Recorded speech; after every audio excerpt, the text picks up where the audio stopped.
Welcome back, everybody. Today, I'm going to teach you how to disconnect your GoDaddy website builder. This is particularly useful if you need to take your site offline temporarily for updates or if you're planning to redirect visitors elsewhere. Let's walk through the process, step by step. First, you'll want to navigate to GoDaddy.com in your web browser.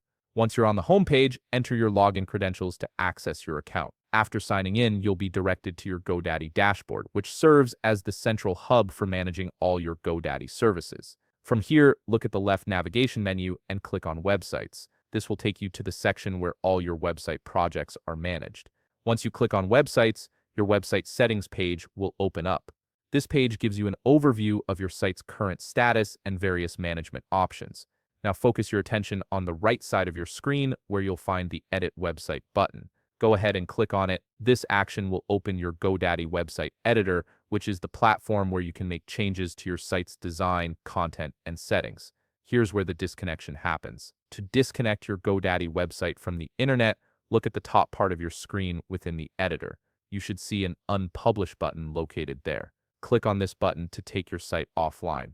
It's important to note that this Unpublish option will only be available if your website is currently published and live on the internet. If your site hasn't been published yet, you won't see this disconnect option as there's nothing to unpublish. The Unpublish button essentially removes your site from public view, disconnecting it from your domain and making it inaccessible to visitors.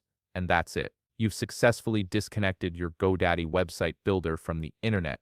Your site is now offline and visitors will no longer be able to access it. If you found this video helpful, please leave a like, subscribe, and see you in the next video.